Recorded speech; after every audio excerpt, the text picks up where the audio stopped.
क्या आपने कभी सोचा है कि जिस राजस्थान को आज हम किलों, वीरों और रेगिस्तान की धरती के रूप में जानते हैं, उसकी कहानी आखिर शुरू कहाँ से हुई थी?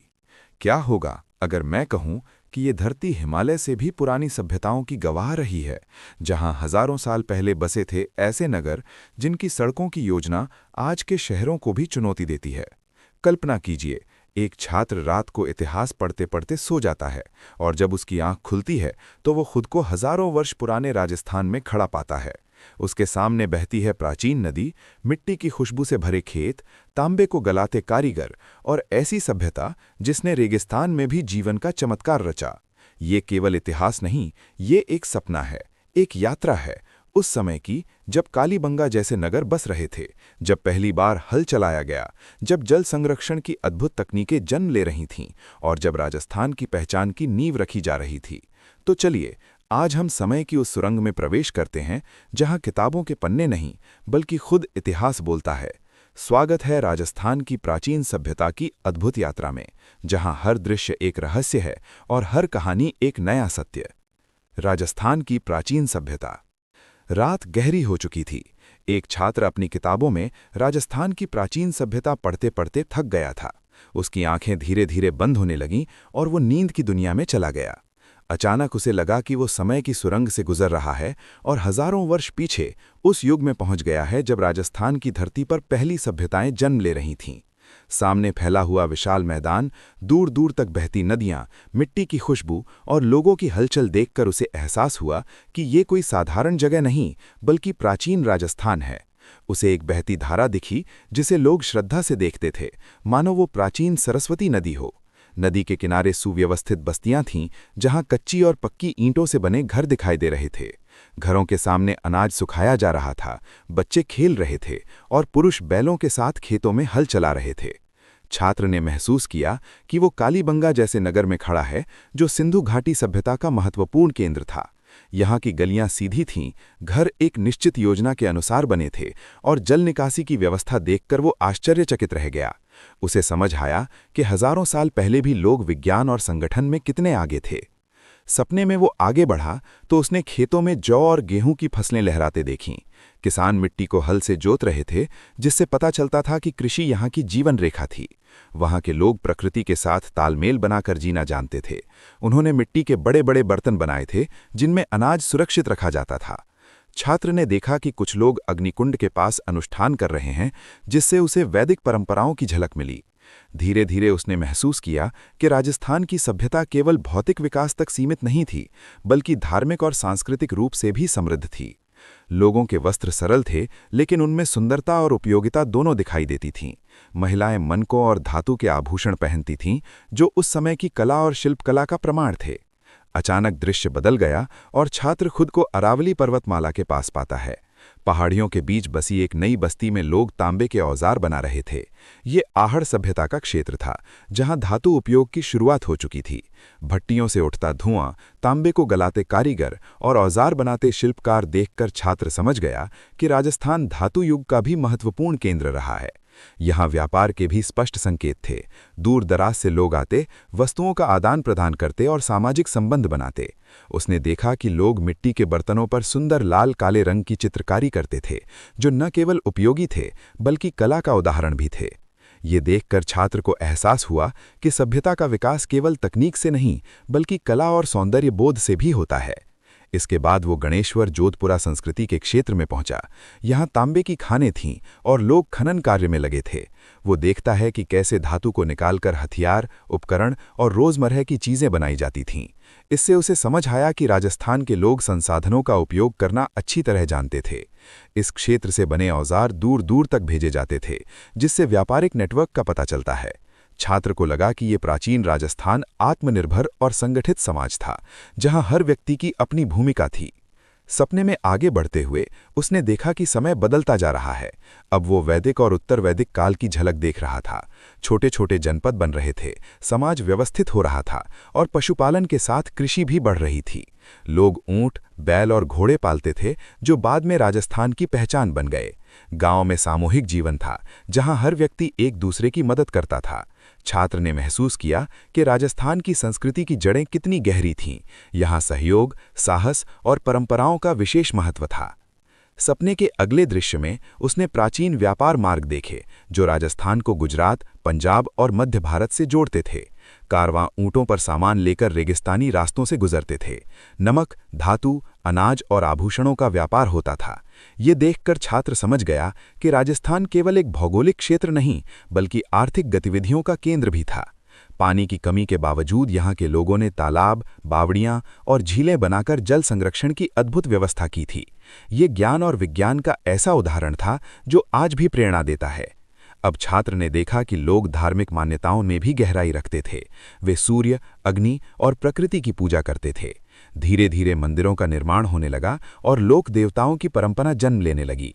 गीत, नृत्य और लोक कथाएं समाज का हिस्सा थीं, जिससे पता चलता है कि राजस्थान की संस्कृति हमेशा जीवंत और उत्सव प्रिय रही है। महिलाएं घर और समाज दोनों में महत्वपूर्ण भूमिका निभाती थीं और कला, संगीत और हस्तशिल्प में उनका योगदान स्पष्ट दिखाई देता था। समय के साथ सपना और गहरा होता गया। छात्र ने देखा कि सभ्यता विकसित होते होते किलों, नगरों और राज्यों के रूप में बदल रही है, लेकिन हर युग की नींव वही प्राचीन सभ्यताएं थीं जिनमें संगठन, कला, कृषि और व्यापार का संतुलन था। उसे महसूस हुआ कि राजस्थान की पहचान केवल वीरता की कहानियों से नहीं बनी, बल्कि हजारों वर्षों के ज्ञान, श्रम और संस्कृति से बनी है। यहाँ के लोग कठिन भौगोलिक परिस्थितियों में भी जीवन को सुंदर और समृद्ध बनाना जानते थे। अचानक दूर से सूरज उगता दिखाई दिया और पूरा दृश्य सुनहरी रोशनी से भर गया। छात्र को लगा जैसे इतिहास स्वयं उसे संदेश दे रहा हो कि राजस्थान की प्राचीन सभ्यता मानव बुद्धि, परिश्रम और सांस्कृतिक समृद्धि का अद्भुत उदाहरण है।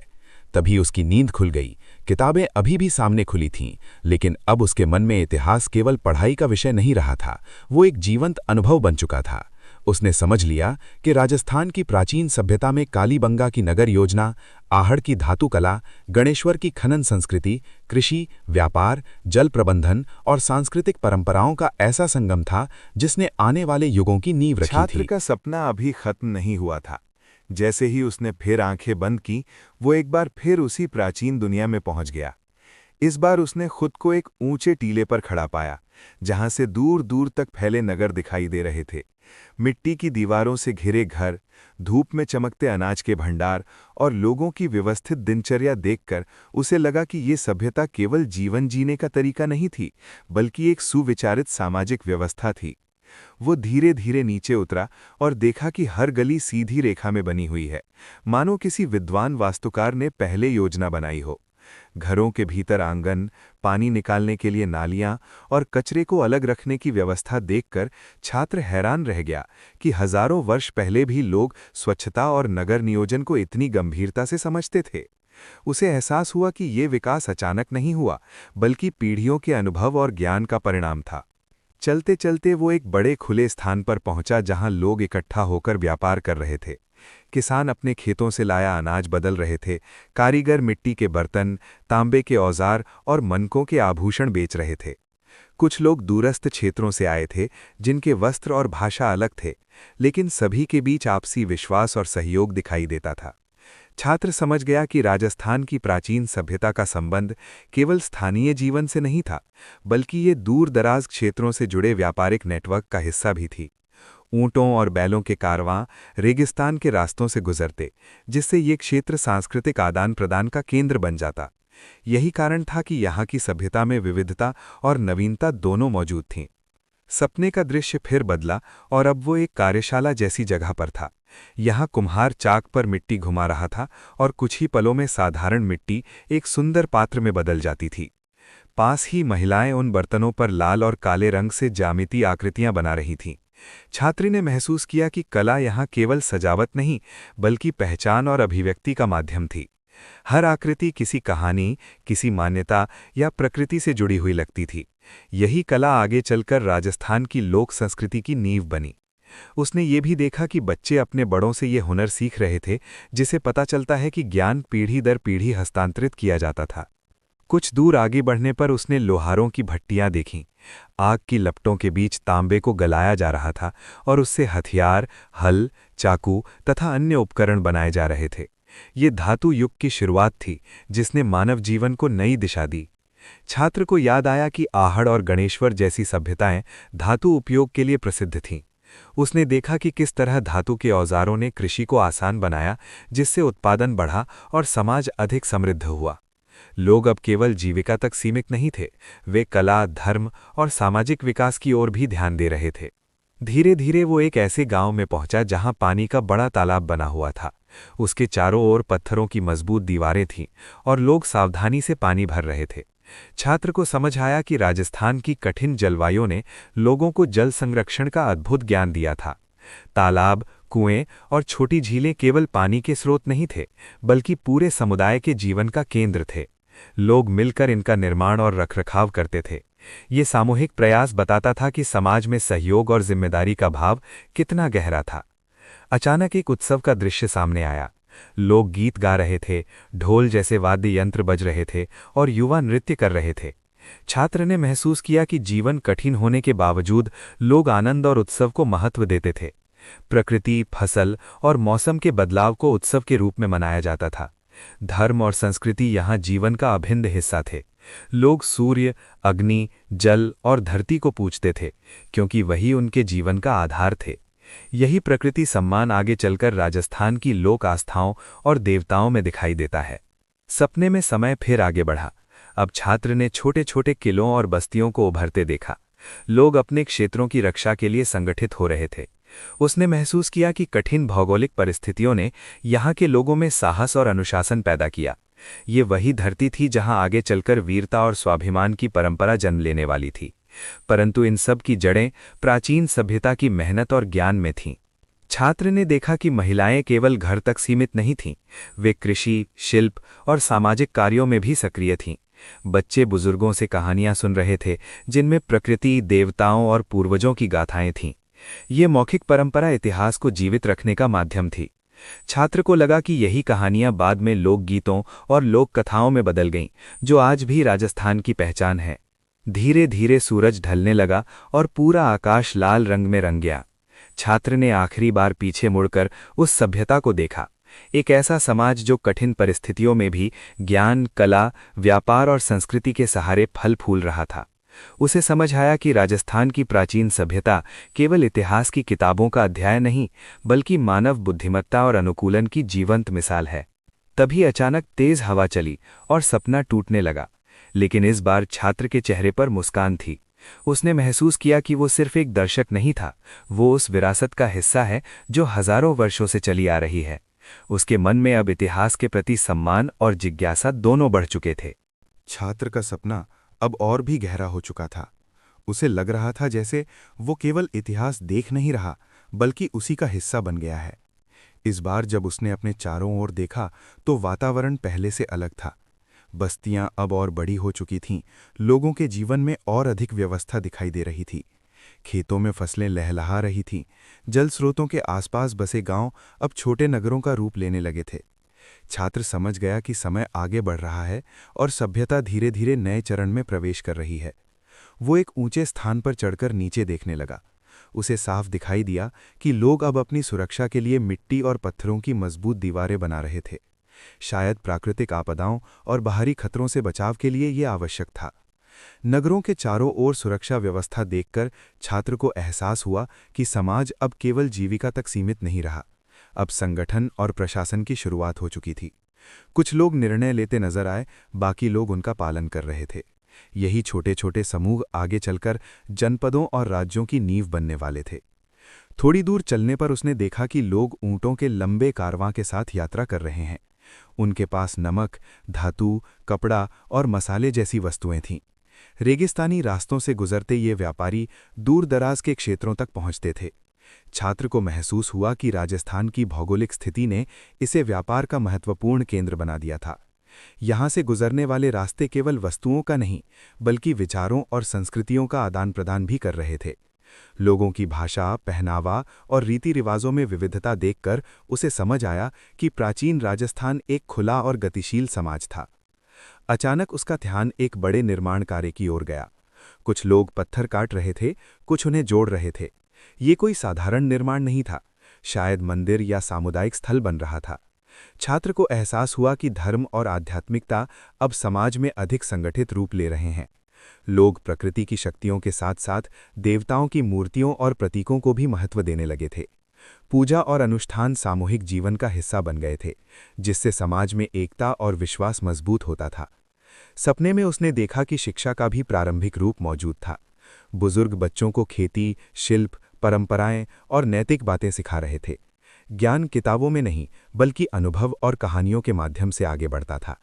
छात्र ने महसूस किया कि यही मौखिक परंपरा बाद में लोकगीतों और महाकाव्यों का आधार बनी। बच्चे खेल खेल में इतिहास और संस्कृति सीखते थे, जिससे समाज की पहचान बनी रहती थी। दृश्य फिर बदला और छात्र एक ऐसी जगह पहुंचा जहां कलाकार दीवारों और बर्तनों पर चित्र बना रहे थे। चित्रों में जानवर, पेड़, सूर्य और मानव आकृतियां थीं। ये कला केवल सजावट नहीं, बल्कि जीवन का दस्तावेज थी। हर चित्र उस समय के लोगों की सोच, आस्था और जीवन शैली को दर्शाता था। छात्र को लगा कि प्राचीन लोग अपनी कहानी पत्थरों और मिट्टी में लिख रहे थे, ताकि आने वाली पीढ़ियां उन्हें याद रखें। जैसे जैसे सपना आगे बढ़ा, छात्र ने देखा कि अब समाज में अलग अलग वर्ग बन रहे हैं: किसान, व्यापारी, कारीगर, योद्धा और पुरोहित। हर व्यक्ति की एक जिम्मेदारी थी, जिससे समाज संतुलित तरीके से चलता था। महिलाएं भी कृषि, शिल्प और सामाजिक निर्णयों में भाग लेती थीं। ये देखकर छात्र को समझ आया कि उस समय का समाज सामूहिक प्रयास पर आधारित था। अचानक मौसम बदल गया। तेज हवाएं चलने लगीं और रेत उड़ने लगी। लोगों ने तुरंत अपने घरों और जल स्रोतों को सुरक्षित करना शुरू कर दिया। छात्र को एहसास हुआ कि राजस्थान के लोगों ने कठिन प्राकृतिक परिस्थितियों से लड़ना सीख लिया था। जल संरक्षण, मजबूत निर्माण और सामूहिक सहयोग उनकी सबसे बड़ी ताकत थी। यही कारण था कि कठिन वातावरण में भी सभ्यता फल फूल सकी। अब सपना अपने सबसे महत्वपूर्ण मोड़ पर पहुंचा। छात्र ने देखा कि छोटे छोटे नगर एक दूसरे से जुड़े हुए हैं और उनमें सांस्कृतिक समानताएं हैं। ये संकेत था कि सभ्यता अब बड़े राजनीतिक और सामाजिक ढांचे की ओर बढ़ रही है। आगे आने वाले युगों में यही भूमि महान राजवंशों, किलों और वीरता की कहानियों को जन्म देगी। लेकिन छात्र समझ चुका था कि उस गौरवशाली इतिहास की जड़ें इन्हीं प्राचीन सभ्यताओं में छिपी हैं। सूरज धीरे धीरे क्षितिज में ढलने लगा। पूरा आकाश सुनहरे रंग से भर गया। छात्र ने आखिरी बार उस प्राचीन संसार को देखा। मेहनत, कला, व्यापार, धर्म और सामूहिक जीवन से भरी एक जीवंत सभ्यता। तभी अचानक तेज प्रकाश हुआ और सपना टूटने लगा। उसने आंखें खोलीं तो वो वापस अपने कमरे में था, लेकिन उसका मन अब इतिहास को एक कहानी नहीं, बल्कि जीवंत अनुभव की तरह महसूस कर रहा था। उसे समझ आ चुका था कि राजस्थान की प्राचीन सभ्यता केवल पुरातात्विक अवशेष नहीं, बल्कि मानव बुद्धिमत्ता, संघर्ष और रचनात्मकता की अद्भुत यात्रा है, जिसने आने वाले युगों की नींव रखी। रात अभी बाकी थी और छात्र का सपना भी। इस बार जब वो उसी प्राचीन भूमि पर पहुंचा, तो वातावरण में एक अलग गंभीरता थी। समय जैसे आगे बढ़ चुका था। छोटे छोटे नगर अब संगठित बस्तियों में बदल गए थे। मिट्टी और पत्थर की दीवारें ऊंची हो चुकी थीं। लोग अब केवल किसान या कारीगर नहीं थे, बल्कि अपने क्षेत्र की रक्षा करने वाले प्रहरी भी बन चुके थे। छात्र ने महसूस किया कि सभ्यता अब राजनीतिक रूप लेने लगी है। वो एक ऊंचे पहाड़ी क्षेत्र की ओर बढ़ा। सामने फैली अरावली की श्रृंखलाएं समय की गवाह बनकर खड़ी थीं। उसे लगा मानो ये पर्वत हजारों वर्षों से इस भूमि की रक्षा कर रहे हों। पहाड़ियों के बीच बसे गांव अब अधिक सुरक्षित और संगठित दिखाई दे रहे थे। छात्र को समझ आया कि प्राकृतिक भूगोल ने भी राजस्थान की सभ्यता को आकार दिया। अरावली ने न केवल सुरक्षा दी, बल्कि खनिज संसाधन भी दिए: तांबा, पत्थर और अन्य धातुएं, जिनसे औजार, हथियार और निर्माण सामग्री तैयार होती थी। थोड़ी दूर उसे एक सभा दिखाई दी। कुछ लोग एक खुले स्थान पर बैठे थे और किसी महत्वपूर्ण विषय पर चर्चा कर रहे थे। छात्र को लगा कि ये शासन व्यवस्था का प्रारंभिक रूप है। यहाँ निर्णय सामूहिक रूप से लिए जाते थे। समाज अब नियमों और व्यवस्था पर चलने लगा था। ये वही चरण था जहाँ से आगे चलकर जनपद और महाजनपद विकसित होने वाले थे। छात्र ने महसूस किया कि राजस्थान की प्राचीन सभ्यता केवल सांस्कृतिक नहीं, बल्कि राजनीतिक विकास की भी आधारशिला थी। अचानक दृश्य बदला। अब वो एक ऐसे नगर में था जहां व्यापार अपने चरम पर था। ऊंटों के लंबे कारवां, दूर दूर से आए व्यापारी और वस्तुओं का आदान प्रदान, सब कुछ जीवंत था।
रात का सन्नाटा फिर गहरा गया और छात्र का सपना भी। इस बार जैसे ही उसने खुद को प्राचीन राजस्थान की धरती पर पाया, उसने महसूस किया कि समय एक और महत्वपूर्ण मोड़ ले चुका है। अब बस्तियां और नगर पहले से अधिक विकसित थे। पत्थर और मिट्टी के मजबूत घर, चौड़ी गलियां, संगठित बाजार और चारों ओर सुरक्षा के लिए बनाए गए घेरे ये संकेत दे रहे थे कि सभ्यता अब एक नए युग में प्रवेश कर रही है। ऐसा युग जहां समाज केवल जीवित रहने के लिए नहीं, बल्कि अपनी पहचान बनाने के लिए संघर्ष कर रहा था। छात्र धीरे धीरे एक ऊंची पहाड़ी पर चढ़ा। वहां से उसे दूर तक फैले कई छोटे छोटे राज्य दिखाई दिए। हर क्षेत्र की अपनी सीमा थी, अपने लोग थे और अपने नियम। उसे एहसास हुआ कि ये वही समय है जब प्राचीन सभ्यताओं से जनपद और फिर छोटे राजनैतिक राज्यों का उदय हो रहा था। अब नेतृत्व की जिम्मेदारी कुछ विशेष लोगों के हाथ में आ चुकी थी, जो समाज की रक्षा, न्याय और संसाधनों के वितरण का काम करते थे। नीचे मैदान में उसने देखा कि लोग अभ्यास कर रहे हैं। कुछ तलवार चलाना सीख रहे थे, कुछ घुड़सवारी कर रहे थे। ये देखकर छात्र समझ गया कि बाहरी आक्रमणों और संसाधनों की रक्षा के लिए सैन्य शक्ति का विकास जरूरी हो गया था। लेकिन इन योद्धाओं के चेहरे पर कठोरता के साथ अनुशासन भी था। वे केवल युद्ध के लिए नहीं, बल्कि अपने समाज की सुरक्षा के लिए तैयार हो रहे थे। यही भावना आगे चलकर राजस्थान की वीर परंपरा का आधार बनने वाली थी। फिर सपना उसे एक विशाल बाजार में ले गया। यहाँ विभिन्न क्षेत्रों से आए व्यापारी मौजूद थे। कोई अनाज बेच रहा था, कोई तांबे के औजार, कोई रंग बिरंगे वस्त्र और आभूषण। ऊंटों के कारवां लगातार आते जाते दिखाई दे रहे थे। छात्र को समझ आया कि राजस्थान की भौगोलिक स्थिति ने इसे उत्तर और पश्चिम भारत के व्यापारिक मार्गों का महत्वपूर्ण केंद्र बना दिया था। व्यापार के कारण यहाँ आर्थिक समृद्धि बढ़ी और साथ ही नई संस्कृतियों और विचारों का आगमन भी हुआ। अचानक उसकी नज़र एक विशाल जलाशय पर पड़ी। पत्थरों से घिरी हुई झील, आसपास सीढ़ियां और लोगों की गतिविधियां बताती थीं कि जल संरक्षण यहाँ जीवन का सबसे महत्वपूर्ण हिस्सा था। छात्र को लगा कि कठिन मरुस्थलीय परिस्थितियों ने यहाँ के लोगों को प्रकृति का सम्मान करना सिखाया। तालाब, कुएं और बावड़ियां केवल पानी के स्रोत नहीं थे, बल्कि सामाजिक जीवन के केंद्र थे। लोग यहाँ मिलते, बातें करते और सामुदायिक निर्णय भी लेते। सपने में आगे बढ़ते हुए छात्र ने देखा कि कला और स्थापत्य में भी अद्भुत विकास हो रहा था। दीवारों पर चित्र उकेरे जा रहे थे, मंदिरों में नक्काशी की जा रही थी और लोक संगीत की धुनें हवा में गूंज रही थीं। वो समझ गया कि सभ्यता का असली विकास तब होता है जब लोग केवल काम ही नहीं, बल्कि कला और सौंदर्य को भी महत्व देते हैं। यही कला आगे चलकर राजस्थान की लोक संस्कृति, चित्रकला और स्थापत्य शैली की पहचान बनी। अब वातावरण में कुछ बदलाव आया। छात्र ने देखा कि अलग अलग क्षेत्रों के लोग अपनी अपनी पहचान को लेकर सजग हो गए थे। उनके पहनावे, भाषा और रीति रिवाजों में विविधता स्पष्ट दिखाई देती थी, लेकिन फिर भी एक सांस्कृतिक एकता थी। प्रकृति के प्रति सम्मान, सामूहिक जीवन और परंपराओं का महत्व, यही विविधता और एकता का संगम राजस्थान की आत्मा बना। दृश्य फिर बदला और छात्र ने एक सभा देखी जहां बुजुर्ग और नेता मिलकर निर्णय ले रहे थे। न्याय, सुरक्षा और समाज के नियमों पर चर्चा हो रही थी। ये प्रशासनिक व्यवस्था का उन्नत रूप था। छात्र ने महसूस किया कि सभ्यता अब परिपक्व हो चुकी थी। लोगों ने अनुभव से सीखकर एक ऐसी सामाजिक संरचना बनाई थी जो स्थिरता और विकास दोनों को संतुलित करती थी। धीरे धीरे शाम होने लगी। सूर्य की किरणें अरावली की पहाड़ियों पर पड़कर सुनहरी चमक बिखेर रही थीं। छात्र को लगा जैसे समय खुद उसे बता रहा हो कि यही वो चरण है जहां से आगे राजस्थान के प्रारंभिक राजवंशों की नींव तैयार हो रही है। आने वाले युगों में किले ऊंचे होंगे, वीरों की कहानियां जन्म लेंगी और ये धरती गौरवशाली इतिहास रचेगी। लेकिन इन सब की जड़ें उन प्राचीन सभ्यताओं में थीं जिन्होंने कृषि, व्यापार, जल प्रबंधन, कला और सामाजिक संगठन का मजबूत आधार तैयार किया था। अब सपना धीरे धीरे समाप्त होने लगा। छात्र ने आखिरी बार पीछे मुड़कर उस प्राचीन संसार को देखा, मेहनत, ज्ञान और संस्कृति से भरा हुआ एक जीवंत समाज। तभी एक तेज रोशनी हुई और उसकी नींद खुल गई। उसने महसूस किया कि वो केवल इतिहास पढ़ नहीं रहा, बल्कि उसे जी कर आया है। उसके मन में एक ही विचार था, राजस्थान की प्राचीन सभ्यता केवल अतीत नहीं, बल्कि वर्तमान और भविष्य की नींव है। ये हमें सिखाती है कि कठिन परिस्थितियों में भी ज्ञान, संगठन और संस्कृति के सहारे एक महान समाज बनाया जा सकता है।